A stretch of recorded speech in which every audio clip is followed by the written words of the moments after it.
नमस्कार।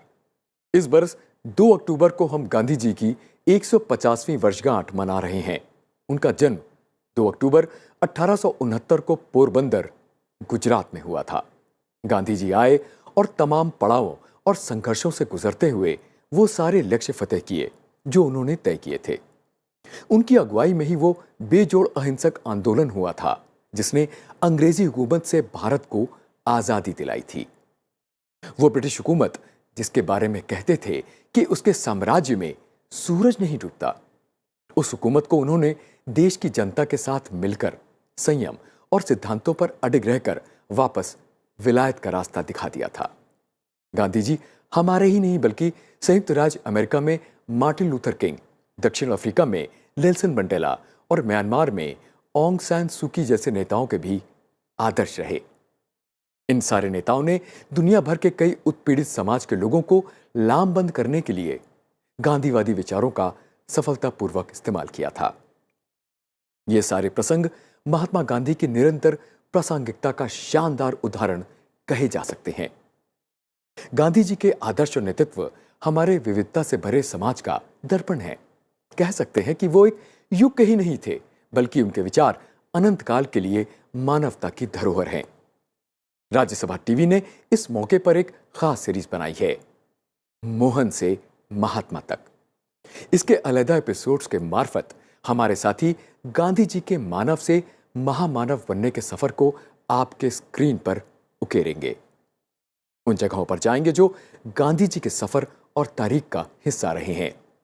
आज के दौर में उनकी प्रासंगिकता यानी रेलेवेंस को छोटे छोटे किस्से और कहानी के चश्मे से टटोलेंगे, आप तक लाएंगे, ताकि एक तरफ आने वाली पीढ़ी से उनका वैचारिक परिचय गहराए और दूसरी तरफ समता, अहिंसा, स्वराज और सामाजिक परिवर्तन जैसे उनके सर्वकालिक मूल्य भारत को अक्षुण्ण रखें, दिशा और प्रगति देते रहें। तो शुरुआत करते हैं पोरबंदर से।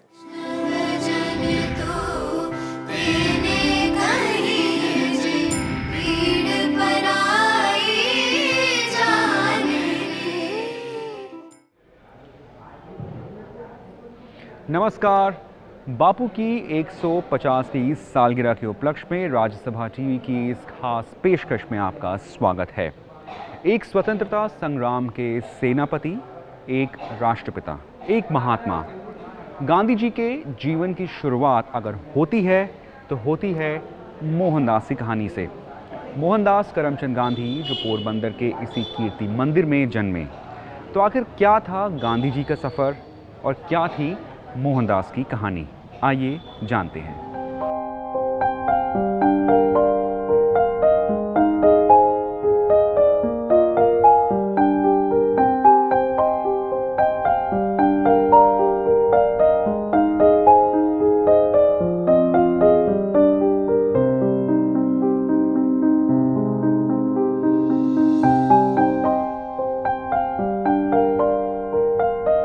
कीर्ति मंदिर। ये इमारत आज बापू के जन्म स्थान के साथ साथ उनकी स्मृति और संग्रहालय भी है।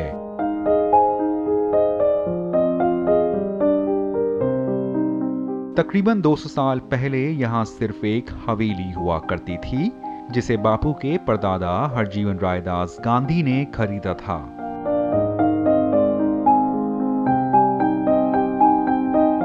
हवेली के ही बगल में एक वैष्णव मंदिर भी हुआ करता था जो आज बगल के ही माणिक चौक पर स्थित है। गांधी कुनबा असल में पोरबंदर से 40 किलोमीटर दूर कुटियाना ग्राम से यहां पोरबंदर शहर आया था।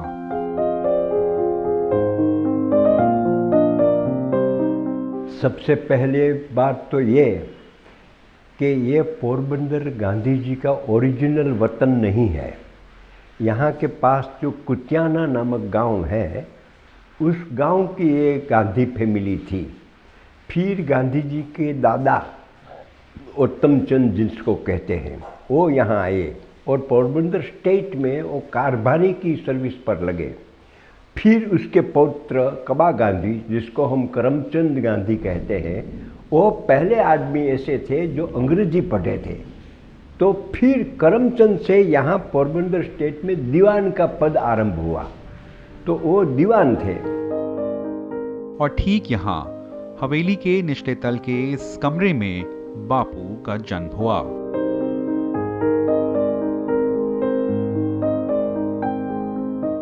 बापू के पिता करमचंद गांधी, जिन्हें काबा गांधी भी कहा जाता था, तालीम से वकील थे। उनके पिता और बापू के दादा उत्तमचंद गांधी पोरबंदर के दीवान हुआ करते थे। गांधी जी का जन्म पोरबंदर में ही हुआ।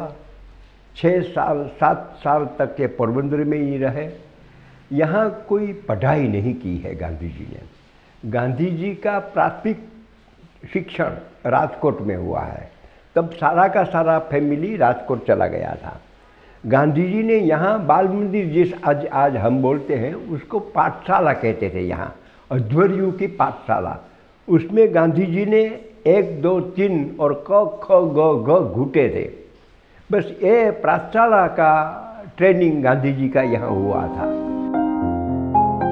कुछ समय बाद करमचंद गांधी को राजकोट का दीवान नियुक्त कर दिया गया, जिसके बाद उनका परिवार भी राजकोट चला गया। मोहनदास उस समय महज 7 वर्ष के थे जब उन्होंने कीर्ति मंदिर से अपनी यादें समेटकर एक नए घर, नए शहर की तरफ सफर की शुरुआत की। जब गांधी जी 7 साल की उनकी उम्र थी, तब उनका परिवार राजकोट आया, क्योंकि उनके पिताजी करमचंद गांधी जो थे, उनको राजकोट राज्य के दीवान के पद पर नियुक्त किया गया। और तब वो परिवार जो है वहाँ पर राजकोट आकर बसा, और तब से राजकोट में उनके जीवन की शुरुआत हुई। करमचंद गांधी को बहुत बड़े कायदा के निष्णात थे, अंग्रेजी भी अच्छी जानते थे। तो अंग्रेज सरकार ने उसे अपना एजेंट तरीके वहाँ राजकोट बुला लिया। तो राजकोट में वो रहे, ब्रिटिश गवर्नमेंट की सर्विस में। वहाँ से एक दफ़ा वो वांकानेर के दीवान भी बने, फिर राजकोट के दीवान भी बने। तो तब ये गांधी का सारा फैमिली यहाँ से राजकोट शिफ्ट हो गया। पोरबंदर और राजकोट के बीच है तो 200 किलोमीटर का अंतर, पर तब गाड़ा में जो कार्ड थे, सकट थे, उसमें आने जाने पड़ता था। तो वो फैमिली यहाँ आते थे तो 5 दिन लग जाता था। राजकोट आना बालक मोहनदास की जिंदगी में एक बेहद अहम मोड़ था। पोरबंदर से शुरुआती शिक्षा, जिसे हम आज की नर्सरी या प्राइमरी एजुकेशन भी कह सकते हैं, उसके बाद मोहनदास ने अल्फ्रेड हाई स्कूल में दाखिला लिया। ये शुरुआत थी उनकी ज़िंदगी में परीक्षणों की। परीक्षण सरल चीज़ों पर, जैसे क्या सही है, क्या गलत, सच्चाई, झूठ और बुराई और अच्छाई। ये शुरुआत थी एक लंबे सफ़र की, या कहें ये शुरुआत थी बापू के परीक्षणों की।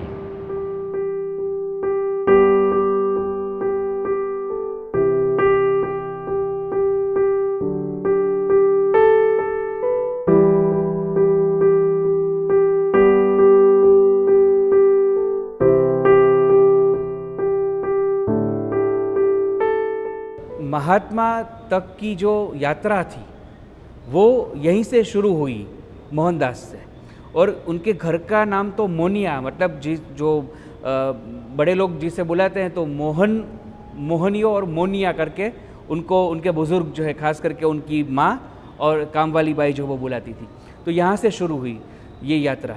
तो पूरा भारत उनकी कर्मभूमि रहा, पोरबंदर उनकी जन्मभूमि रहा। ये राजकोट जो है ये गांधी जी की संस्कार भूमि है। ये जो राजकोट चले गए, वहाँ राजकोट में उसका प्रमाण पत्र भी मिलता है, रजिस्टर जो प्राथमिक शाला है उसमें उसका नाम भी मिलता है। फिर वो हाई स्कूल भी वहाँ कही, तो उसमें 2-3 प्रसंग ऐसे बने जिसने गांधी जी को सत्य क्या है, मुझे झूठा बोलना नहीं चाहिए, ऐसा उसके जीवन में आया। कोई व्यसन न रखना चाहिए, ये बीड़ी चुराई, वो सब प्रसंग राजकोट में बने हैं। राजकोट में 7 वर्षीय मोहनदास की स्कूली शिक्षा अल्फ्रेड हाई स्कूल से प्रारंभ हुई। ये शहर का एक बेहद जाना माना स्कूल हुआ करता था, जहां उस समय के रईस और अंग्रेज घराने के बच्चे पढ़ा करते थे। स्कूल में मोहनदास एक आम छात्र भरी थे, लेकिन यही वो वर्ष था जब उनके व्यक्तित्व को प्रारूप मिलना शुरू हुआ। इसी स्कूल में जो जिस परिसर में हम बैठे हैं, तो वहाँ पर एक घटना घटी थी कि कोई एक इंस्पेक्शन के लिए कोई आया स्कूल में और उन्होंने केटल का स्पेलिंग जो है वो गलत लिखा। तो शिक्षक उनको इशारा कर रहे थे कि तू बाजू वाले लड़के में से देखकर सही शब्द लिख ले ताकि हमारी स्कूल का बुरा ना लगे। लेकिन मोहनदास ने, मतलब बापू ने, वो नहीं किया और फिर उन्होंने लिखा है कि मैं परीक्षा में तो पास नहीं हुआ, मतलब उस परीक्षा में पास नहीं हुआ, लेकिन एक ह्यूमन बीइंग के तौर पर मुझे गलत नहीं करना चाहिए, ये पाठ मुझे अपने आप से मिला। तो ये घटना यहाँ पर घटी थी। पढ़ाई से अलग हटकर युवा मोहनदास की खेलकूद में खासा रुचि थी। उनका क्रिकेट से प्रेम शायद आज कम लोग ही जानते होंगे। स्कूली दिनों में वो एक तेज तरार गेंदबाज हुआ करते थे। क्रिकेट से उन्होंने क्या सीख ली ये आज कहना मुश्किल है, लेकिन अंग्रेजों के उस खेल में भी प्रतिद्वंदी उनका लोहा मानते थे। स्टूडेंट लाइफ में गांधी जी क्रिकेट भी खेले थे और हमारे इंडिया के बहुत बड़े क्रिकेटर जिन्होंने मतलब भारत में क्रिकेट की नींव रखी, वो जाम रणजीत सिंह जी, रणजी ट्रॉफी जिसके नाम से खेली जाती है, तो उन्होंने भी किसी अपने एक दोस्त को एक पत्र में लिखा था कि भाई आप जब क्रिकेट खेलो तो इस लड़के के सामने अगर बैटिंग कर रहे हो तो ध्यान रखना वो ऐसे बॉल गेंद फेंकता है। तो वो क्रिकेटर भी बहुत कम समय के लिए रहे। दूसरी तरफ मोहनदास का पारिवारिक माहौल कहें या सुचेतना, बचपन से ही उन्होंने जीवन में सफाई को प्राथमिकता देना शुरू कर दिया और सफाई की ये सुचेतना उनके साथ साथ चलती रही। ये आदत जल्द ही जिद और वहां से जनचेतना की ओर आगे चलकर अभियान बनने वाली थी। शुरू से ही गांधी जी को ऐसा हो गया था कि ओनली माइंड की कैरवणी अच्छी नहीं है, साथ साथ ये शारीरिक श्रम भी हमें करना चाहिए, जिसको गांधी जी ने बुनियादी कैरवणी नाम दिया। क्या आप गांव आप जाते हैं और रास्ता में केले की छाल है, पत्थर पड़ा है तो हटा लीजिए, ये भी आपकी कैरवणी ही है। तो गांधी जी ने अस्पृश्यता, छूताछूत का और ये स्वच्छता का गांधी जी के बहुत शुरू से ही संस्कार था और उसने वो कैरवणी में बुनियादी एजुकेशन जिसको कहता है किया जाता है उसमें वो शामिल कर दिया था कि वो बुनियादी कैरवणी होनी चाहिए। झाड़ पान उछरना, ये रास्ता गंदा नहीं करना, स्वच्छता रखनी। आप बड़े हो तो भी झाड़ू उठा लीजिए, अपना पायखाना भी वही साफ करते थे।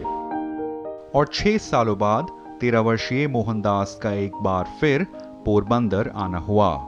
वजह थी उनका विवाह।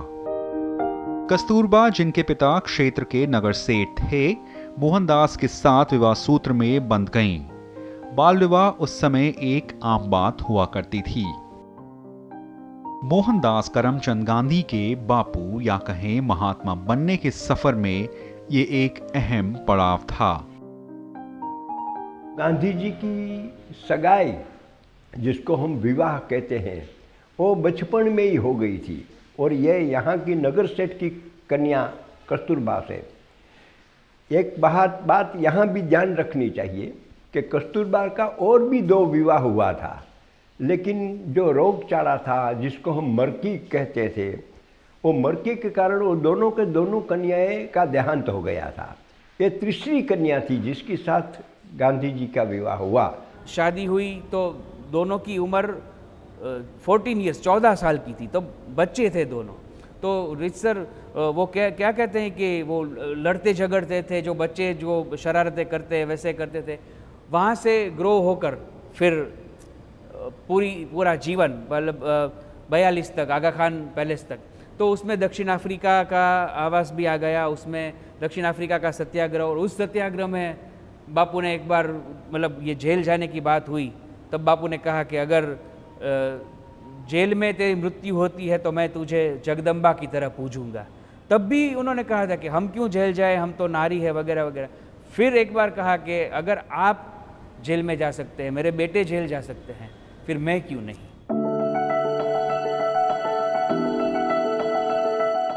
कस्तूरबा भले ही गृह शिक्षित थीं, लेकिन मोहनदास के साथ रहते रहते खुद के साथ साथ उनके व्यक्तित्व को भी प्रभावित करती रहीं। 63 साल मतलब 63 इयर्स का उनका लग्न जीवन, शादी का जो जीवन जो है वो रहा। और उनमें कस्तूरबा ने जो कोऑपरेट किया, शायद ही कोई नारी अपने हस्बैंड को इतना सहकार दे सके। और बात ये थी कि Gandhi ji was ever growing person, हर रोज़ नई बात, हर रोज़ नई बात, नित्य नूतनता के इंसान थे। और जिस बैकग्राउंड से कस्तूरबा आती थी, तो उस ज़माने को अगर हम देखें तो जिसे हम एकेडमिक एजुकेशन कहें वो कम था। तो ये जो बैलेंस बनाना जो था वो उनको कितना मुश्किल रहा होगा, लेकिन एक भी कदम वो पीछे नहीं रही।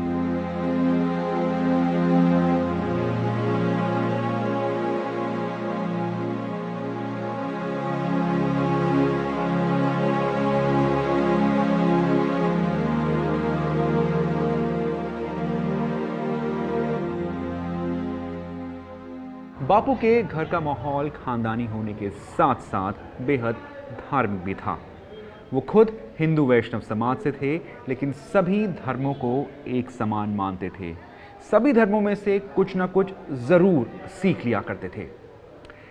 सर्वधर्म संभव, ये फिलॉसफी जिस पर बापू जिंदगी भर चलते रहे, इसका शुरुआती ज्ञान उन्हें अपनी माता पुतलीबाई से मिला और बाद में उनकी पत्नी कस्तूरबा से भी उन्हें काफ़ी इस बारे में ज्ञान मिला।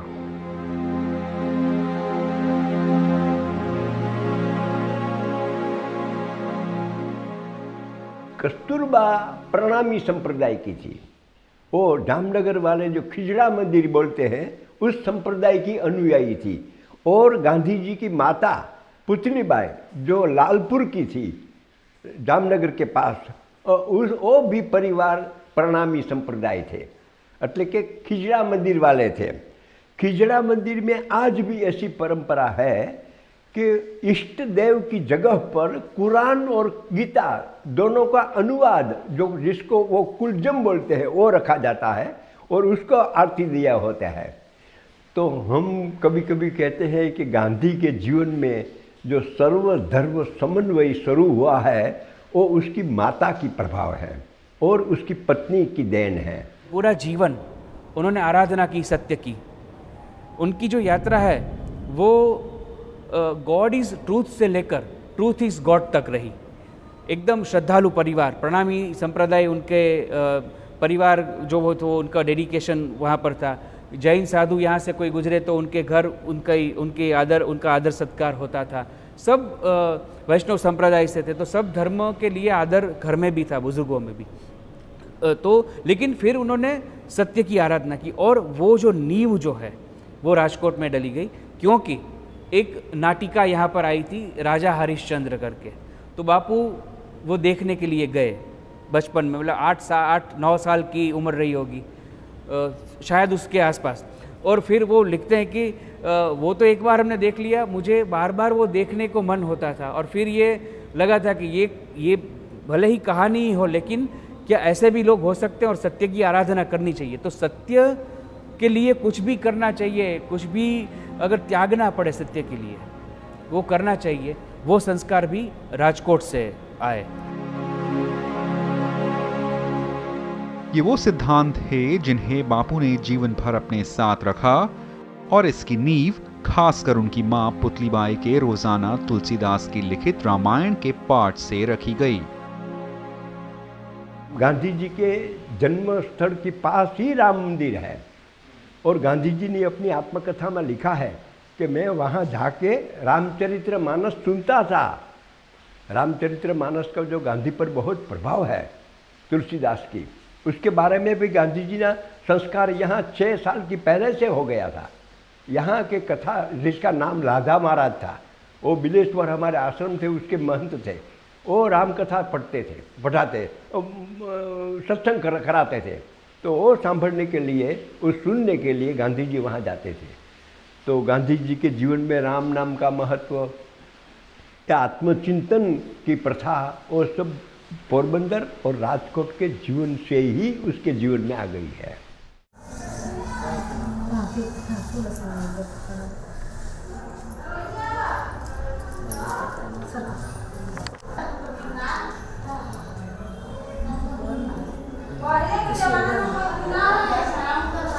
नाशिक जिल्हामा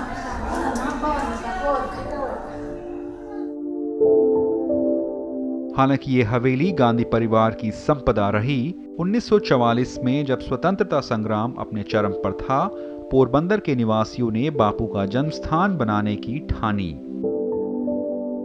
और ये सच तब हुआ जब पोरबंदर के पूर्व महाराजा नटवर सिंह जी और मशहूर शहरी नानजी भाई कालिदास मेहता और उनकी पत्नी संतोख बेन मेहता ने इस जगह को एक जनस्थल स्मृति बनवाने का प्रारूप दिया।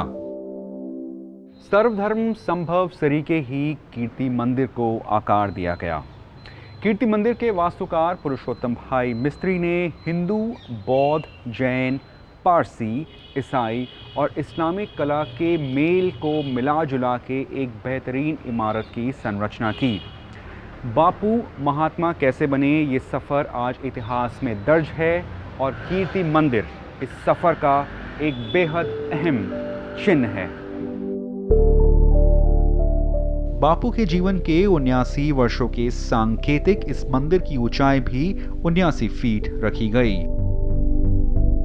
और 27 मई 1950 में सरदार वल्लभ भाई पटेल ने कीर्ति मंदिर का उद्घाटन कर इसे देश को सुपुर्द कर दिया। ठीक बापू की इच्छा के स्वरूप आज ये मंदिर तो है, लेकिन यहाँ किसी भगवान की नहीं बल्कि सत्य और अहिंसा नामक बापू के जीवन के 2 मूल मंत्रों की पूजा की जाती है। जो गांधी का जो घड़तर हुआ है वो सब बालपन में ही और किशोरावस्था में ही हो गया है। और गांधी जी इतने समृद्ध थे, वो सिर्फ राजकारणी नहीं थे, आध्यात्मिक साधक भी थे। गांधी जी का सबसे बड़ा और महान पॉइंट ये है कि वो गांधी जी एक संपूर्ण आदमी है, इंसान है। राजकारण, समाज सेवा, दलितों पलितों उदाहरण, वो सब तो इसके जीवन में है ही, लेकिन इसके साथ ही वो आत्मचिंतन करने वाले थे। नानपण से ही वो अपने आत्मचिंतन की अंतःकरण प्रवृत्ति क्या है, मेरा दिल क्या कहता है। यूं तो बापू ने कई महापुरुषों के जीवन, ग्रंथों और लेखों से प्रेरणा ली, लेकिन सबसे ज्यादा वो लियो टॉल्स्टॉय की लिखित kingdom of God is with in you, Ruskin की अनटू दिस लास्ट किताबों के साथ साथ श्रीमद राजचंद्र के उपदेशों से भी प्रभावित हुए। श्रीमद राजचंद्र एक जैन फिलोसोफर होने के साथ साथ एक समाज सुधारक भी माने जाते हैं। ज्ञान के संग्रह को बापू के आध्यात्मिक गुरु होने का दर्जा भी दिया जाता है। टीन एज तक मैंने आपसे कहा कि जैसे राजा हरिश्चंद्र नाटिका देखकर उनको ये प्रेरणा हुई कि सत्य का आचरण करना चाहिए, तब तक पढ़ाई जो थी वो यहाँ पर एक हद तक जीवन में नहीं आई थी। फिर तो हम जानते हैं कि टॉल्स्टॉय को भी अपनाया, रस्किन को भी अपनाया, और सबसे ज़्यादा जो प्रभाव रहा श्रीमद राजचंद्र जी का, जो आध्यात्मिक हम अगर बात करें तो उनकी भी पूरी उन्होंने जो बातें हैं वो अपनाई। 7 साल की पहले ही उसने रामायण के मानस रामचरित्र मानस का पठन किया था और कथा भी सुनी थी। तो इसके बाद टॉल्स्टॉय है, रस्किन है। हमारे यहाँ एक बड़े जो भी सौराष्ट्र के ही थे, काठियावाड़ी के थे, श्रीमद राजचंद्र के बारे में तो सारा का सारा प्रकरण भी गांधी जी ने लिख दिया है। जो अहिंसा, सत्य और प्रेम की बात गांधी जी के जीवन में आई, उसका बी बोझने वाले उसकी माँ थी, प्रणामी संप्रदाय की, पर उसको वटवृक्ष बनाने वाले श्रीमद राजचंद्र थे।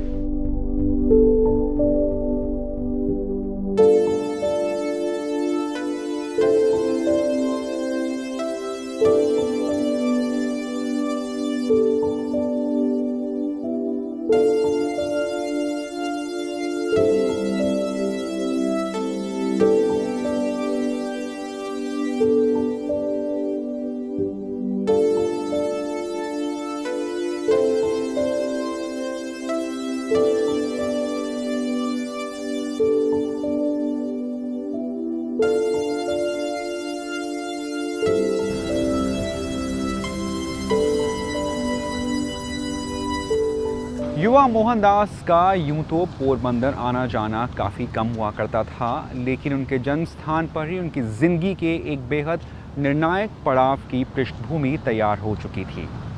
कठियावाड़ की एक निजी कंपनी दादा अब्दुल्ला एंड कंपनी के मालिक शेख अब्दुल करीम जावेरी ने उनको अपने एक केस के सिलसिले में साउथ अफ्रीका जाकर पैरवी करने का आग्रह किया। फिर क्या था?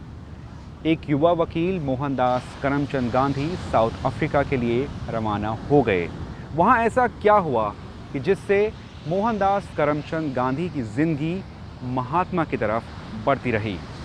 ये जानने के लिए अगला एपिसोड देखिए राज्यसभा टीवी की महात्मा गांधी के 150वीं वर्षगांठ के उपलक्ष्य में खास पेशकश पर। शुक्रिया।